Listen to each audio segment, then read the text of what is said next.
va s'intéresser maintenant avec vous à l'un des hommes les plus recherchés au monde depuis une semaine. Washington a offert 10 millions d'euros pour sa capture. Il s'agit d'Abou Bakr al-Baghdadi, autoproclamé calife, chef de l'État islamique, qui veut asservir l'Irak, la Syrie, peut-être plus d'ailleurs. On n'avait jamais vu son visage et comme une provocation, la vidéo, vous l'avez peut-être vue sur internet, a tourné tout le week-end. Que peut-on craindre de celui qui se pose comme le nouveau Ben Laden et surtout, doit-on craindre des menaces terroristes en France? Y a-t-il un risque pour notre pays? Vous nous appelez au 3921 et c'est notre grand reporter spécialiste des questions militaires et stratégiques, Didier François, qui vous répond. Bonjour Didier. Bonjour.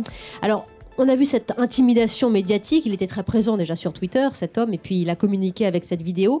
À côté de cette intimidation média, est-ce que militairement, la structure de son organisation est assez performante pour nous faire craindre le pire? Oui, en fait, c'est le plus inquiétant, c'est effectivement son organisation militaire, parce qu'à la limite, qu'il s'agit de sur les médias, ça serait pas très dramatique.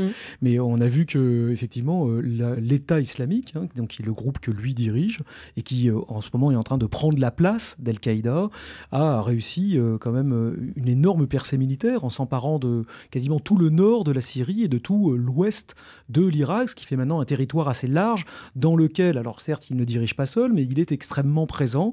Il est une véritable menace militaire pour le régime irakien, puisque on voit que l'armée irakienne formée par les Américains a reculé très rapidement devant l'avancée de ses combattants. Il a surtout suscité le ralliement des tribus locales, les tribus sunnites, qui l'ont rejoint et qui ont renforcé son groupe. Donc oui, c'est une véritable menace militaire. Combien d'hommes on peut chiffrer son armée entre guillemets? On est sur quelque chose de difficile à estimer, mais on est certainement sur le noyau dur. On est maintenant à près de 5000 hommes, ce qui est quand même pas rien.